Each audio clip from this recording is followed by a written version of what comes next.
do not use your microphones currently, and please keep your cameras on if possible. And also please use the chat to ask any questions you might have, like to Donna, and we will answer them during the Q&A session. Also, please move to the next slide, Donna. And just a few words about Donna. Donna is an experienced HR professional with executive level expertise across multiple sectors. She has built and transformed teams worldwide, and is skilled in all core areas of HR and communications, and combines strategic thinking with strong practical leadership. So now I return the microphone to Donna. So let's enjoy this opportunity together. Okay, well, thank you very much for the opportunity to come and talk to you this evening. I think that we're going to be exploring, hopefully you can hear me properly. Yeah? Yes. Okay. We're going to be exploring how to successfully pivot into a new position. That could actually be a new position internally into a different department. You could move from finance to HR, or you could move in the same function to another company, or you can move to a different industry. So these are transferable things that we're talking about. It's not just one way or the other. And the reason why I'm saying that is that here, what you can see, excuse me, is, thank you for the 52 of you that responded. You can see here, like there's a range of years of experience, which is great. And, there may be other people on the call that may be able to share their own experiences when we get to the Q&A section. You can see here which industries people are. So we've got a real broad range of the industries. But importantly, the reason why I make that point is that you've got some people that want to change company, want to change industry, want to do both. Maybe someone's not looking to move right now, but they may in the future. And then you've got a variety of other options that people are actually pursuing. So I'm trying to create this presentation over this discussion over the next hour that's kind of going to be interchangeable. And hopefully you'll have some takeaways. So here's what we're going to do. We're going to talk a little bit about during this hour. And by the way, if I talk too fast, because when I get excited, I talk really fast. If I talk too fast, please raise your hand or something and tell me to slow down.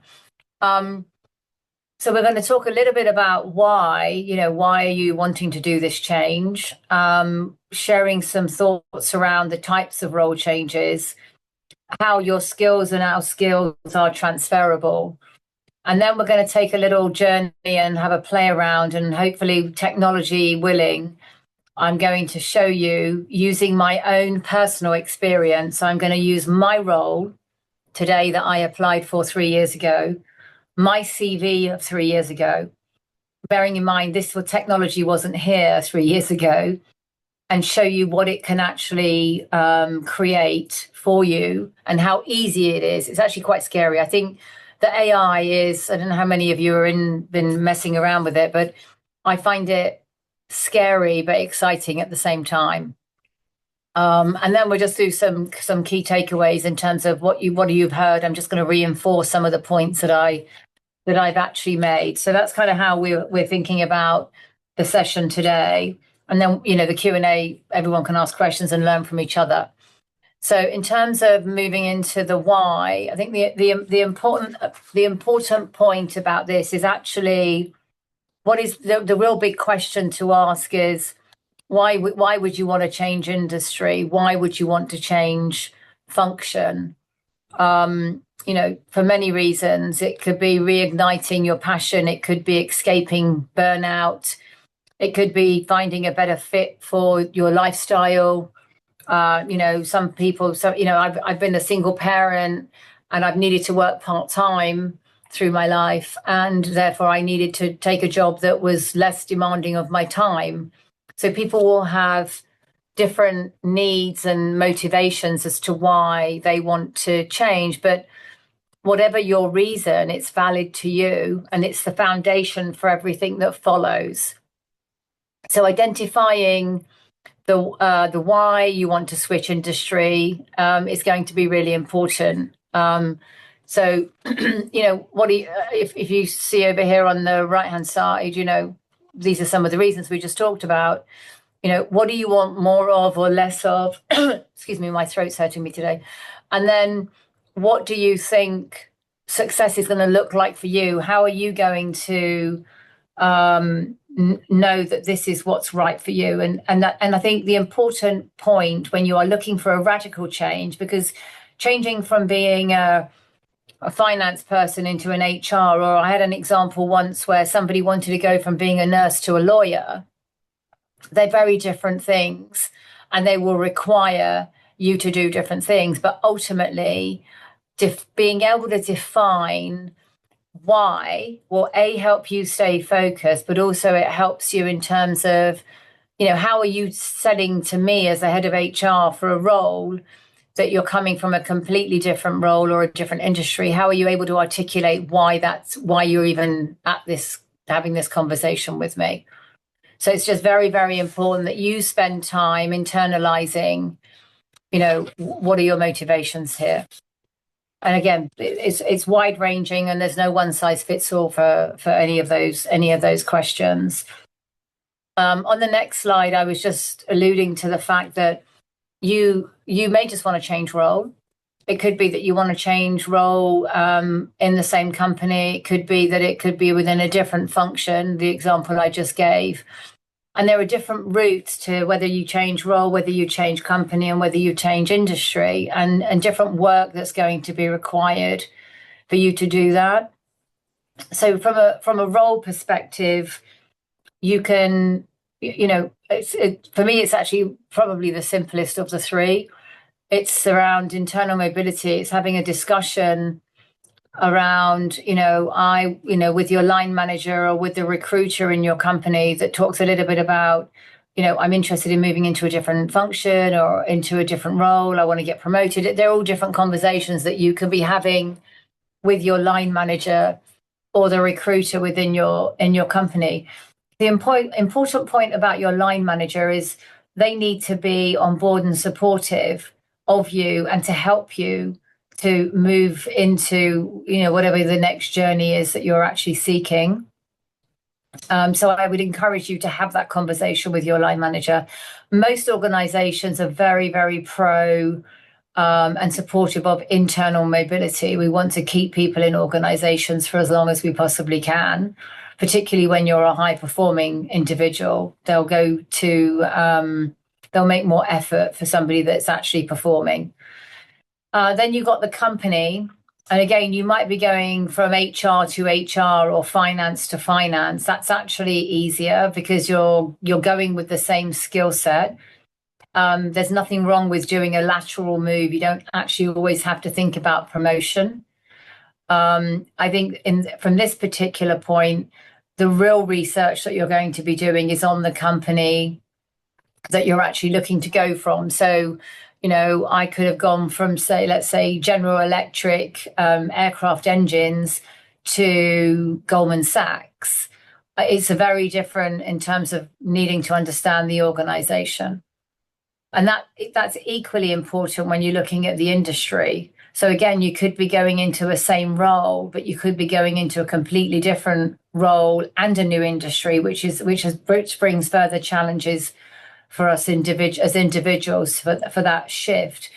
When you're looking at the role in a new industry, that could also be quite simple, like as the one I just gave, from HR to HR, finance to finance. That's relatively easy because it's more about the transferable skill set.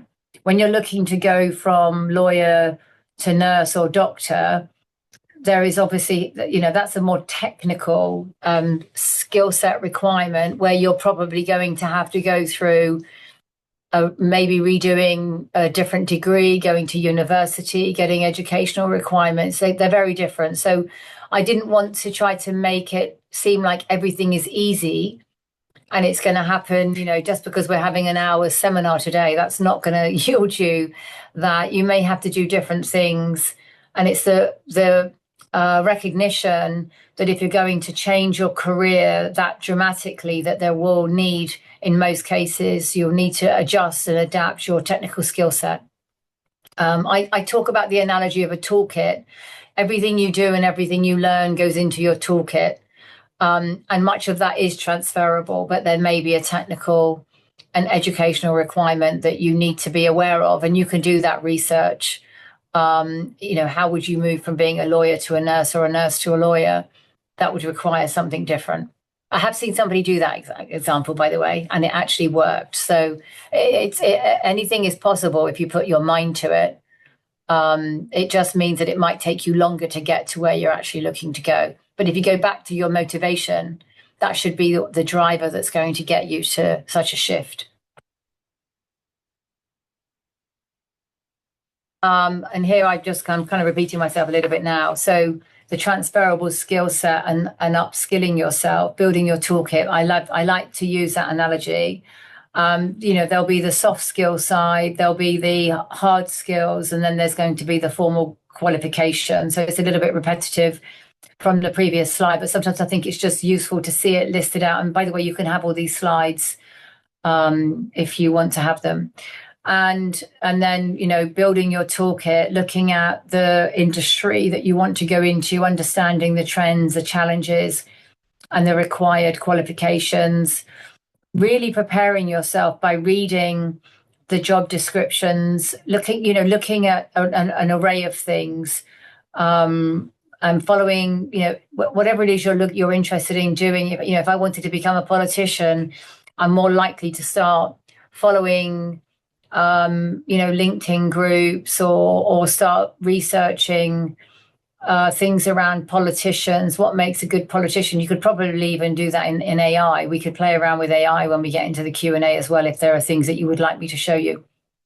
But it's all about focusing your attention to where you want to move to and gathering as much information that you can actually put into your toolkit. In some companies that I've worked in, we've had where people want to move internally, we've had people maybe shadow somebody. So we had an individual that wanted to go from finance into compliance. That person went into the compliance department and shadowed somebody for a couple of days or a couple of hours. From there, they said that was something that was more interested to them. And then when a maternity cover came up, that person went and covered the maternity leave, liked it that much. Both sides got to see each other.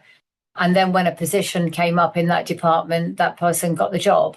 So there's ways in which you can socialize and gather your experience.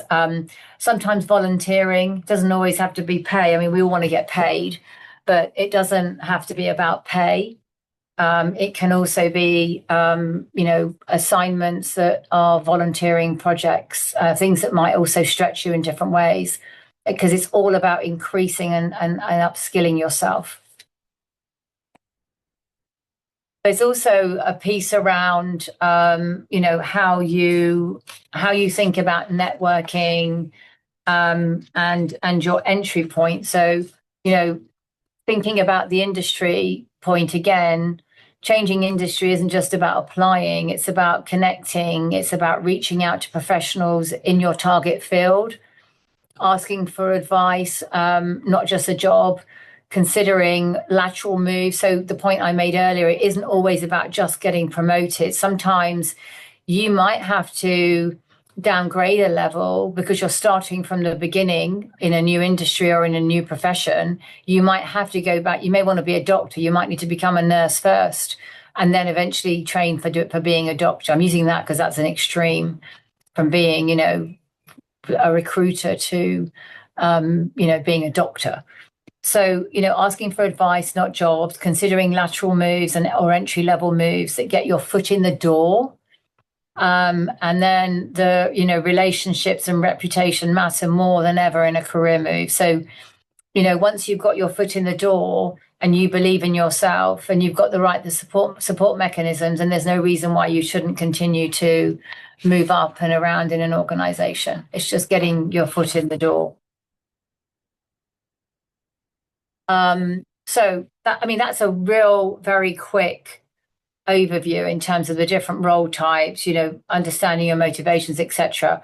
What I wanted to do now was actually go into the AI tool and actually demonstrate how you would build your CV, how you can create a covering letter, interview preparation and techniques, and then we'll just come back to this document. I've got to come out of this document, but we'll come back into this document so that I can continue just going back through a few other slides before we start talking. But this is actually cool and funky. I tell you, it's absolutely amazing that we can use technology like this. I'm just going to stop sharing my screen and hope that it works.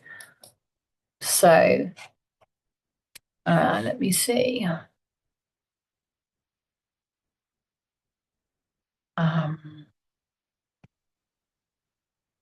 Hang on, it's not going to work that way.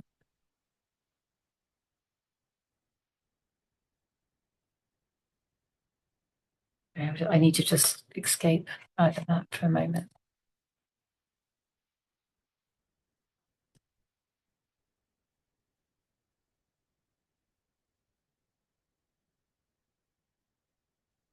Okay.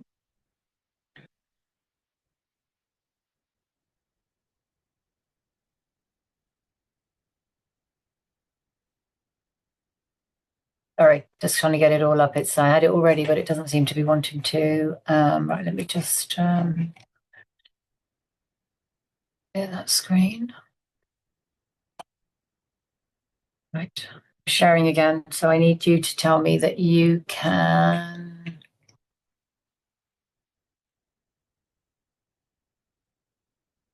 Can you see? Yes. Can you see this? Yes. Can you see this one on the left-hand side as well? Okay, ignore the left-hand side for now. That was my backup in case it didn't work. But I'm going to use it just because I worked on this yesterday. So what I did first was I'm saying here, I'm asking a question. So this is Copilot that I'm using here. And I'm going to go in and just say, can you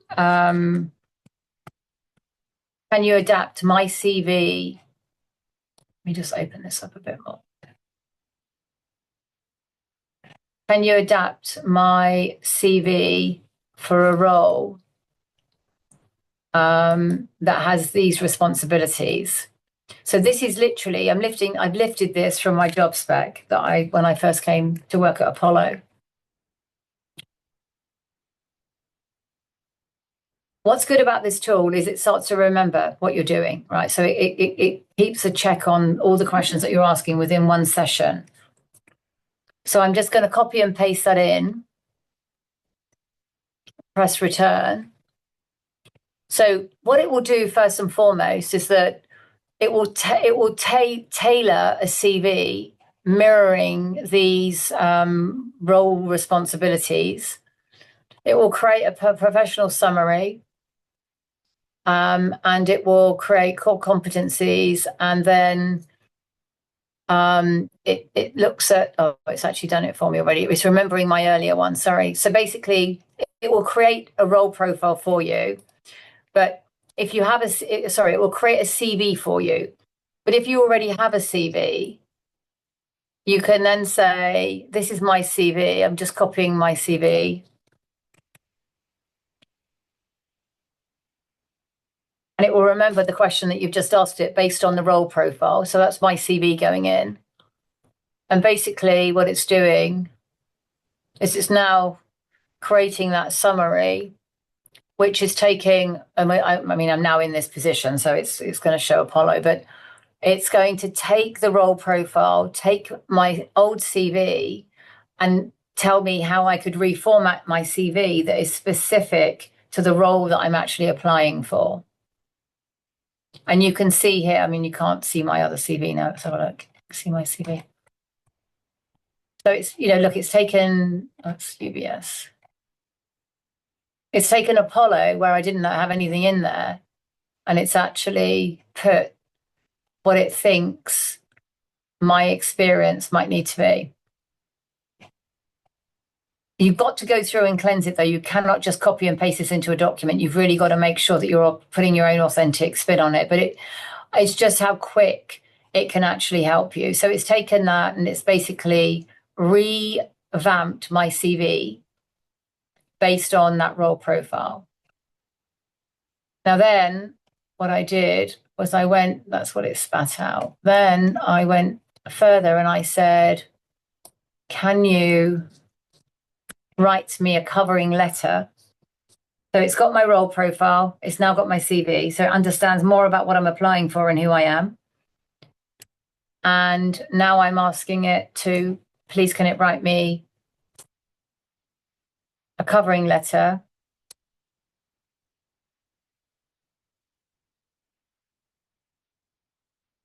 And here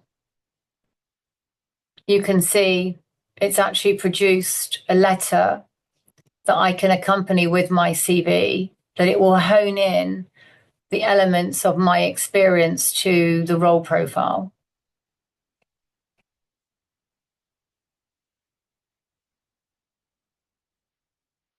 Then what I did, so now we've sent it off. Now we've got an interview.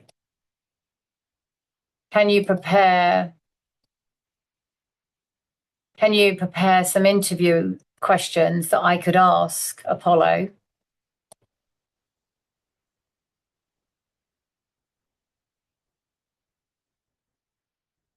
And it will, obviously it's picking up other things that it obviously knows, but it's looking at the things that they think are important that I can then ask that organization. At the end of every time you do this, it also makes other suggestions for you. So look, to make sure you have strong impressions, even if time is short, here are 3 powerful questions you could ask. So there's a whole load of questions, but here you could just ask 3 in your back pocket if you ran out of time, as an example. And then what I also did was I thought this was quite useful. Can you give me some questions that you think Apollo might actually ask me?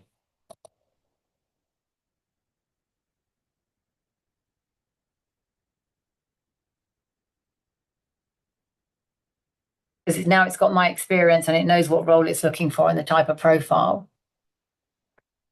So now it starts to give me some questions that I can consider, obviously, my skills and experience.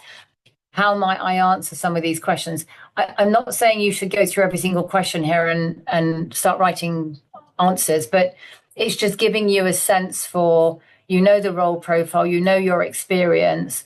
How now are you going to start preparing for that meeting? And it will give you questions that you can ask. And then I didn't do the last one. I meant to do it last night, but obviously something must have happened. Is there anything else you think I should be considering? See what it says. I don't know what it's going to say. Because I think I've got enough information here. See what it says.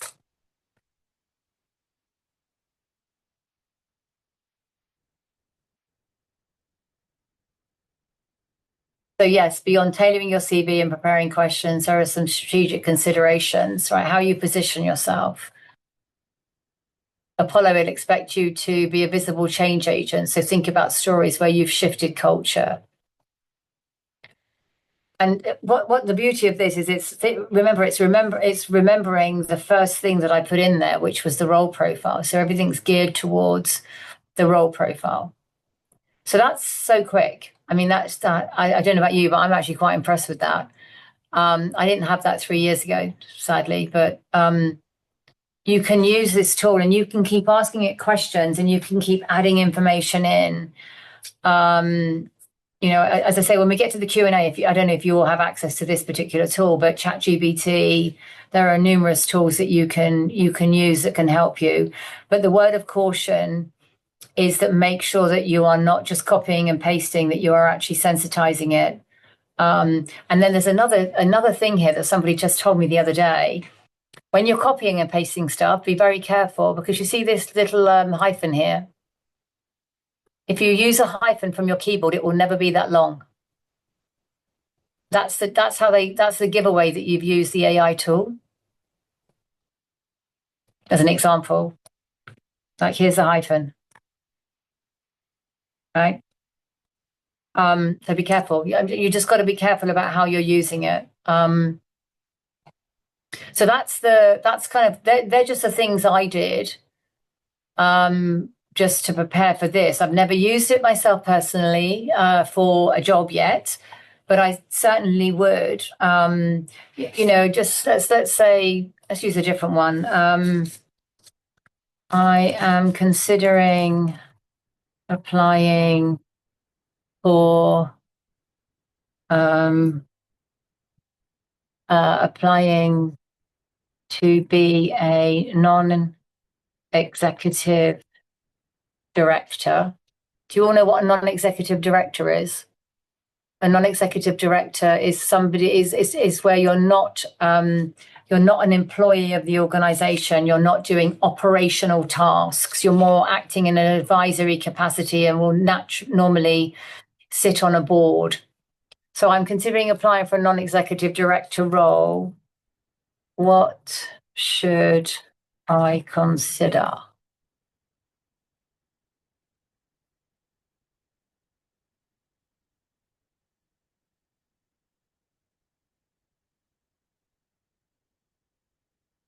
So you can see how instant this stuff is, right? So it's kind of saying what I was saying, it's governance, not management. You're moving away from being an operator to an advisor or a strategic overseer. So you can see how, you can also, what questions should I ask the chairperson of the board in an interview?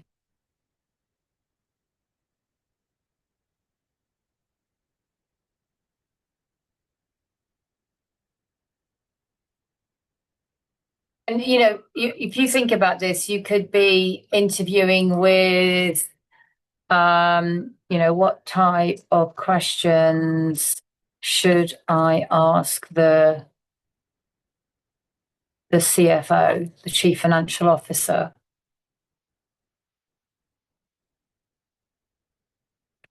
It's still picking up Apollo. It's still remembering the string of things that we were going through. So, it's so intuitive. And I think such an extremely useful tool that you should play around with it and just finally tune it to whatever the circumstances that you are. What I didn't put in here actually is what important factors should I consider when moving industry? I haven't tried this, so this is all new for me.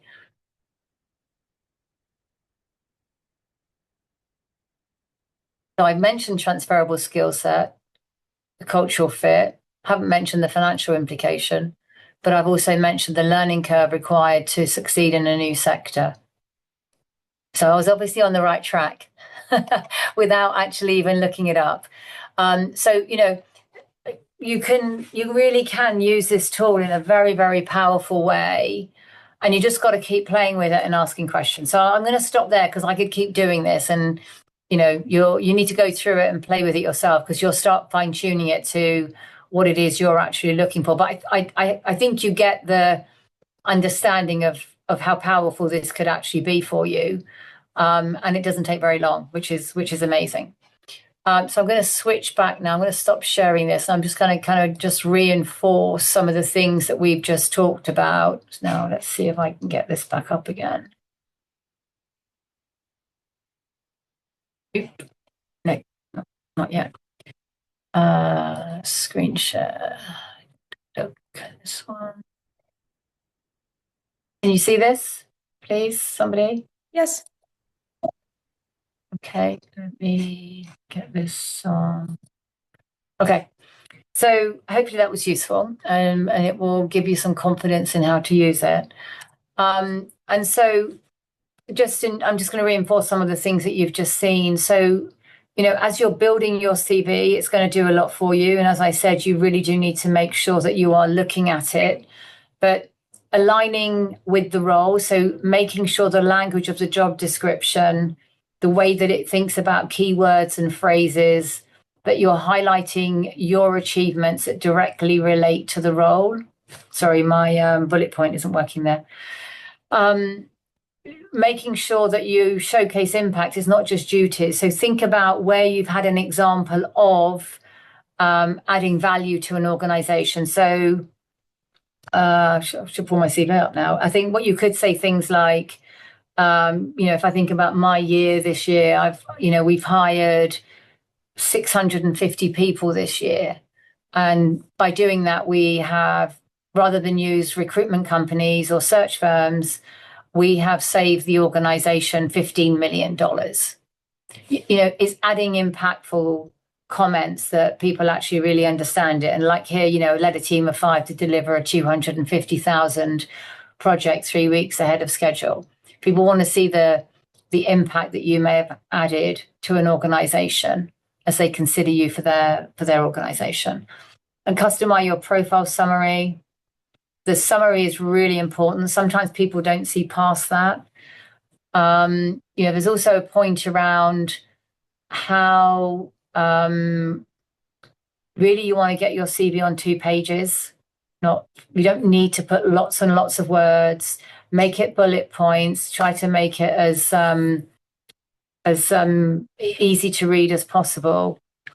I've just jumped down to the last point, but making sure that you're also pulling out your key skills, because that's what they're going to be looking for. If you were going into a quant type role or a real analytical role, they would want to know that you know how to use some software, as an example. Or if you were going into technology, they might want to know that, what kind of coding skills do you have? So you would need to hone that in. And actually, that's another question that you could ask. Knowing that you've got the role profile, you could actually ask the AI tool to, what are the top 5 skills that this company or this role is looking for? And then the key point is making sure that you're consistent. People will look and see typos. This is all about impression management, sorry. So people are reading in a 2-page document about you. So making sure that it's not got typos, that it's consistent formatting, is all about you and how you may come across to somebody. I don't necessarily save it in PDF, but you can save it in PDF if you wanted to.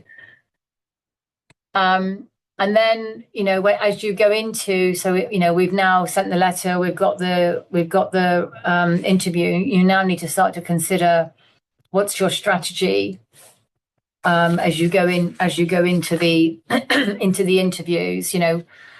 Because what that's going to do is where you're going to be able to connect the dots, and where they're going to be able to connect the dots about you and your paper and their job. So you need to be ready to explain the why with clarity, which is what we talked about earlier. So why are you interested in this company? Why are you interested in this job? Why are you interested in switching industries, et cetera, et cetera? Being prepared to answer that question.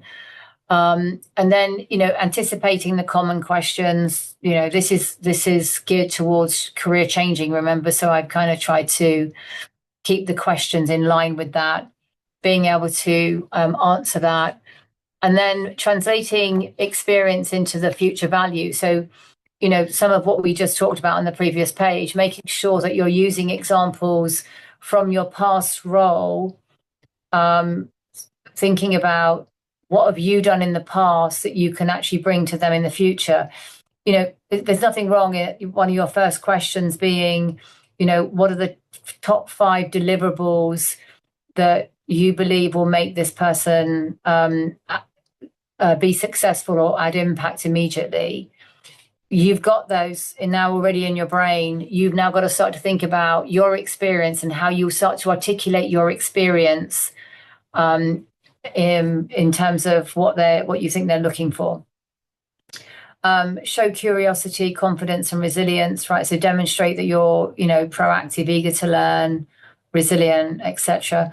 One of the questions that I've actually always asked somebody at the end of an interview when I'm interviewing personally is, have I given you enough information for you to be able to make a decision about my candidacy? And some have said no and others have said yes, but they always tend to think it's actually quite an interesting question. You might be putting somebody on the spot, but it's not a bad question to ask. And the reason why it's important to ask it is because it gives you a moment where if there is doubt, you've got an opportunity because they may ask you another question. And then, as you're preparing for that company, making sure that you know that company inside out. So really doing the research like we talked about, thinking about the STAR technique, what's the situation, the task, the action, and the result. Practice, practice, practice. Don't be afraid to practice on yourself. It's okay to read it out loud to yourself and make sure that, you're thinking about that. Stay calm and curious. The thing to always remember, it's your opportunity to understand the organization and the organization's culture. It's not just about them understanding you. I once went from, I was working at GE and I went to Fidelity Investments, and I didn't think I did my due diligence, if I'm honest. And I stayed for 2 years because I think it was important for my CV not to hop around. When I went for further interviews and somebody pulled up on the fact that I've been there for 2 years, I actually described it as doing my time because it wasn't the organization that was a fit for me. I'd gone from GE, which was in nearly in every country in the world, multicultural, collaborative, et cetera, to a very white male organization, and it wasn't me. And I knew I had to stay for my CV, but I did my job and I did the job to the best of my ability, but I just knew it wasn't an organization culturally that I was a good fit for. And so the quicker I could get out of there, the better it would, in my experience. So you really need to be conscious about doing your own level of due diligence. And I think that's probably equally important. I've never really changed. I've always pretty much, I would say most of my career been in HR. So I'm going from company to company, industry to industry, which is easier than if you're actually really looking at changing your whole career direction. And then, my final thoughts, just going back over what we talked about, reflect on your motivations. It's really important to understand why you're there. Your skills are important skills. And so making sure that you're assessing those, many skills are transferable from company to company, job to job, apart from when you're going from being a lawyer to a doctor. But there'll still be skills there that you will be able to take from your toolkit and apply them to other situations. Researching your industry, upskilling yourself strategically. So really trying to understand, what it is you need to, new skills or techniques or tools, etc., that you need to put into your toolkit. Rebranding yourself. Think about remembering that this is about impression management. That as a non-executive director, as an example, they want your CV on one page. It's like a 10-second. If you don't get some of these things right, you may not get the job or even get the interview. And then network intentionally. We talked about that. It's important that you network and start small and think big. Career change, it's a process. It's not a leap. And I think you need to, as it says here, stay open, persistent and proactive. And, you come with your own unique path and your own unique strengths, with the tools and the experience that you bring to any organization, and feel confident about your own ability, but do the due diligence in terms of, is this the right organization for me? Sometimes we're eager just to jump from one position to another, but actually it might not be the right organization for you from a cultural perspective. And that is it. So here we are, Q&A. I hope that was helpful and interesting. For those of you that have never used the AI tool before, I expect it will be. When I started using it, I was like blown away. So I'm happy to open up for questions and answers that might be more useful in terms of what you're all trying to do in your own personal journeys. Donna, thank you so much for hosting the webinar, first of all. And here we highlighted some questions from the forum. The first one will be from Olha. I see Olha joined us today. So I am 37 years old. I've been working for 15 years as a lecturer and academic, teaching students linguistic disciplines. 2 years ago, I burned out and now I do not feel enthusiasm for my current job. I decided that I need a change. How should I choose a new direction for myself? Focus on my own skills, on existing experience, or not to be tied to today's profession at all? What should I consider when choosing a new job? I think it comes back to the motivation point. You need to know, I mean, what it is that you actually want to do. Why do you want to do it? I mean, if you were burnt out, I'm sorry for you being burnt out. That's unfortunate. But kudos to you for taking some time out to actually rebuild yourself. I think understanding what burnt you out and try to avoid that and what you're going to do going forward, I think is important just for yourself from a personal perspective. But really understanding what it is that excites you, what energizes you. Clearly, if you're in a role like that, you like being around people and you like helping people and coaching people and seeing people succeed. Are there other things, other role types that are going, if that's what is what excites you? Are there other roles that you could do that? I mean, you could probably even go into this tool and actually play around with it and ask the questions itself. There are there are companies also, professional companies that you can go to. And this is what the person did when they went from being the lawyer to the doctor. You go to these companies and you just fill out some questionnaires, and it's kind of like a career coaching company where they can help you based on your motivations and your skill set. They can help you think about other role types that are suitable for you. That would be they're my suggestions. You've really got to know why and what you want. But there are some companies out there that can actually help you. I don't have the answer to every single part of your question, but it's important that you understand your own motivations behind it. Okay, thank you so much. I see Olha agrees. Okay.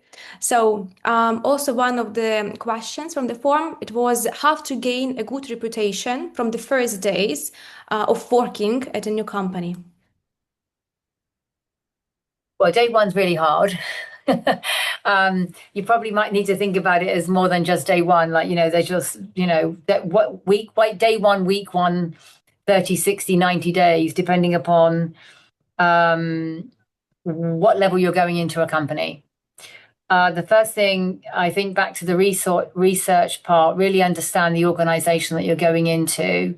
Many organizations, they'll have their CEOs and their senior people doing speaker series externally, going to road shows and all those kind of things that are videoed now in the public domain, YouTube and all the rest of it. You should go and have a look at those and really try to understand what the organization is trying to achieve.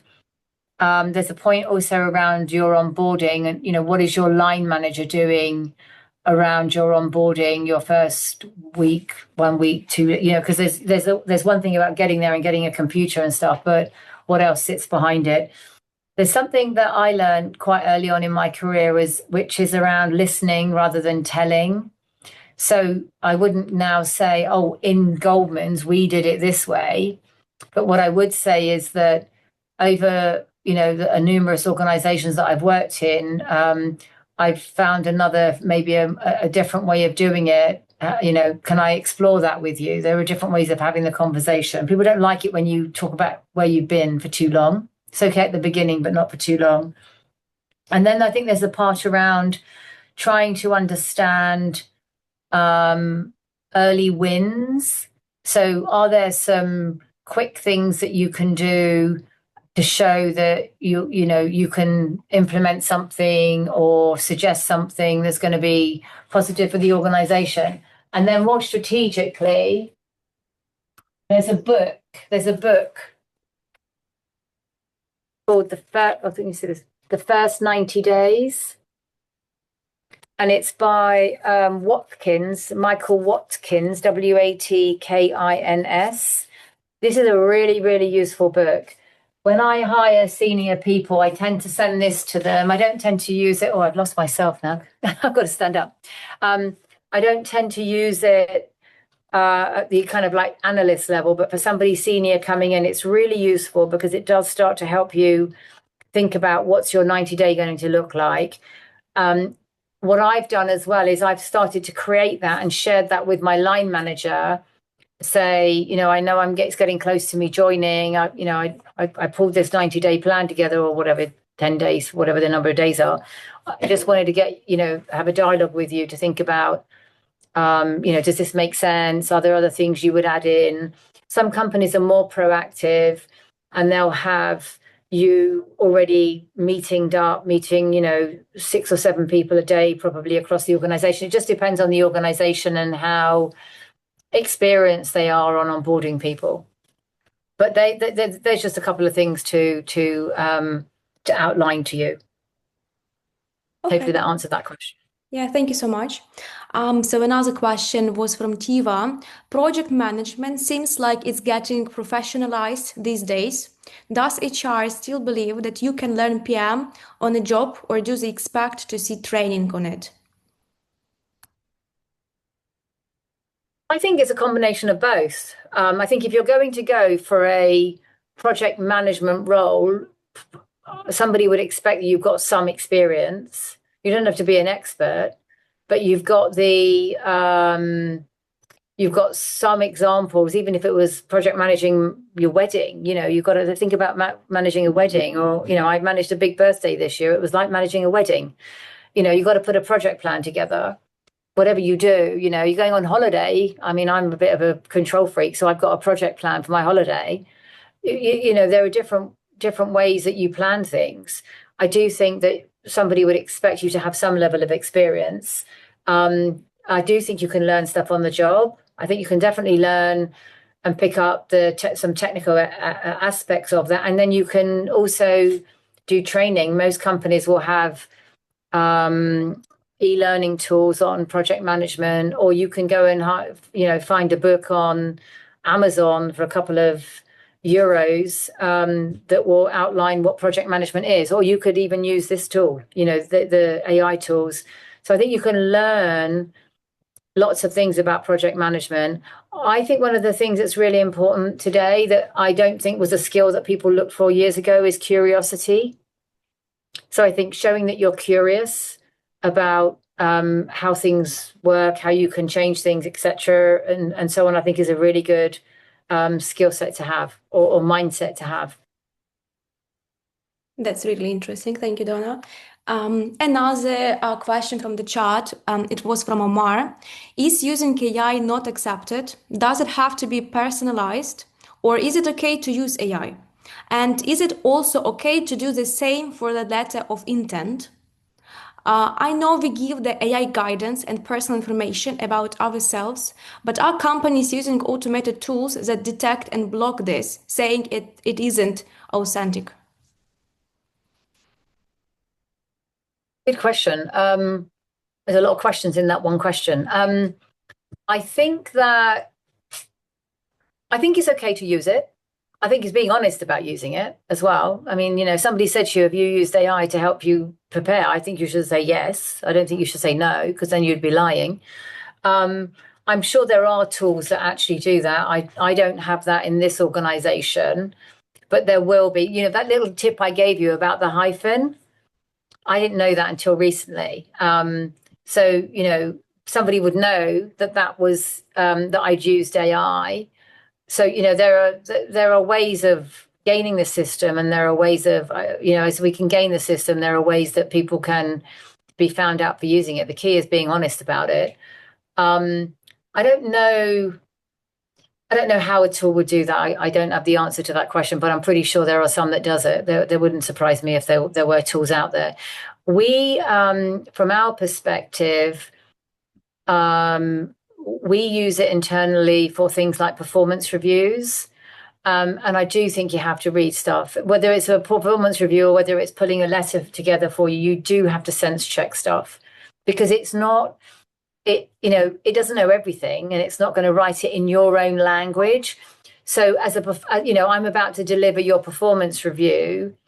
I've got to be able to, I have to have sense checked that because there's got to be some tangible evidence that I'm producing for it. But you can build it. And I have to say, even doing it on performance reviews, before I could have taken 2 hours to write somebody's performance review. Now I can do it in like 1 minute. So it really does save time, but you have to sense check it. I would not send anything to anybody if I hadn't sense checked it. I think that's how it will be found out if you just copy and paste it into someone's website. That's how I think it would be found out and rejected potentially. But I'm not an expert on that. Yeah, thank you so much. And another question, like similar one, do HR specialists recognize CVs and covering letters made with the help of AI because they look flawless? How do they treat such AI-generated documents? So sorry, repeat that again. Do HR specialists recognize CV and covering letters made with the help of AI because they look flawless? How do they treat such AI-generated documents? No, I don't. I personally don't. I think that was a little bit back to my point around impression management. If it's riddled with typos or the formatting's not particularly good to the eye, that's not good. So I think that it's accurate is important. But that's the part around the authenticity. So looking at it and adapting it to feel like your own language is good for giving you ideas and structure and framework. But I don't think it won't necessarily, or it won't be authentic if you don't adapt it. You have got to adapt it to yourself.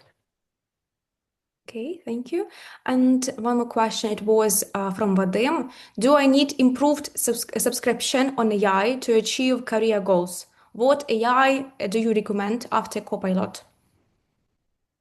There are so many. I don't know. I haven't got it personally. I know you can pay for ChatGPT. I don't know about Copilot. I think if you've got the Microsoft Office, like the PowerPoint, Excel, that whole Office package, I think one of the tools comes with it. And I only say that because last night when I was on my personal computer, I saw it come up and I was like, oh, I've got it at home. I didn't know I had it. So it's definitely part of my system software. I know you can pay for ChatGPT because when I first started using it, you can, if you want it to do more for you, you're gonna pay for it.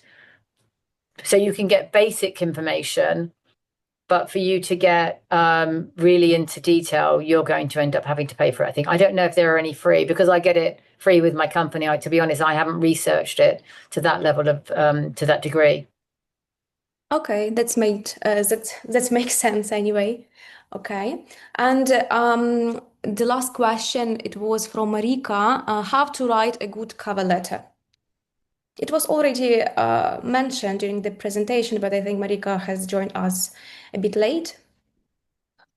Yeah, I mean, look, I think it's about understanding the role profile, understanding the company, and understanding how you're lifting your skills and experience in a couple of paragraphs into a letter. You really don't want that letter to be longer than a page. People will not look at it. They'll become disinterested in it very, very quickly. And the letter is it's more of an informal look and feel, as in you don't need to start putting lots of bullet points like you might have in your CV. It's just a couple of paragraphs highlighting, why you're interested in the role, why you think you're a good fit for the organization. And, it's more like that than anything else. But I think we did cover it, and I mean, I would certainly think about using a tool like this if I'm going to write a letter now. I wouldn't even bother to start from scratch anymore. I would do it from here. You've only got to write 4 or 5 things in, and then it starts adapting it for you. But again, that caution that I've said all the way through is make sure that you read it and you don't just lift it. Okay, thank you so much. I've got one question from my side. Donna, do you have any kind of list of red flags from the candidate that can come up, for example, during the interview process? For example, and also the same red flags of a company that every employee should consider while applying. Kind of what is bad, for example, during the interview process from both sides. I've lost you on my screen. Sorry. Can you just say that again? Sorry. Okay, so what red flags should an employee consider while applying for the position, and what red flags can an employer see in a candidate? So I think you need to go in and be focused on that person and be ready and prepared. Do not, you may find that you go to an interview and the person that you're being interviewed by isn't prepared. Ignore that. Make sure that you're prepared, that you've got your questions ready that you want to ask that are going to satisfy you in terms of this, is this the right job for me? Is this the right organization and culture? Do not have your mobile phone on. I've had that happen. Actually, the guy even answered the telephone and started having a conversation. I was like, oh my God, like what is this person doing? Hung up, and then the phone rang again and picked it up again and had another conversation like, this person I'm not hiring into my organization. Like, that's not the way that you want to show up for an interview. So I would turn your mobile phone off and focus on you. You're going to have 45 minutes, 30 minutes, 45 minutes, maybe an hour. You need to use that time wisely and not be distracted by your mobile phone ringing or other things. So you should really focus. And then on the flip side, if your mobile phone were to go off, then, that could be a real turn off. Maybe for some it wouldn't be, but I mean, unless it was your mum or something, or, there was or you went if you knew that you needed to leave your mobile phone on, you go into the meeting and you say, look, I just need to let you know that something happened today. I didn't want to cancel at last minute. I need to keep my mobile phone on just in case, the hospital calls me or whatever it might be. I think it's okay to say that. But you need to be upfront about it. I think it's a big no-no. That's all. It's almost like are you really interested in this position if that's what you're going to do? So, the red flag is to not seem disinterested from an employer perspective, because then it's almost like we've just wasted each other's time. And actually, my time is far more important as I'm sitting in this company trying to hire for my job. And you've just wasted my time as a candidate. Yeah, thank you so much. And Donna, the last maybe question, it was from Andre. It's a really interesting one. If we imagine that recent graduate and switcher by role with mostly similar skills go for the same entry-level position, does the switcher have a better chance of getting an offer or vice versa, and why? Does the who have a better chance? There is a recent graduate, yes, and a switcher, like yes, like the employer like was experienced, but like he switches a job. I think it depends on what they're looking for. If people are hiring a graduate, well, if you're a graduate, you probably want to be looking at having some summer intern experience or some experience on your CV, whether it's volunteering somewhere or doing something that's job related. Does not always have to be job related. Some people can't find work experience, so they may do volunteering stuff. I think it's important to show that on your CV if you have it. I think if you're hiring somebody into a graduate program, you're recognizing that they don't always come with experience because they're fresh out of school. But I do think that grades make a difference. I don't think it's a university necessarily. Back in the day, like when I was at Goldman's, we may have always gone to Oxford and Cambridge, but it was actually not far into this graduate program that we realized we were losing good and diverse candidates by going to only those schools, because at the time, those schools didn't have people that were non-British or people that were of color, etc., etc. So we studied a different tack and went to different universities. So I don't think a university is the big drive. People will look at scores. And just back to the question that somebody else asked about screening. So big companies, like when I was at UBS, I think we had like 250,000 applications coming in for about less than 200 jobs. You've got to have a screening process.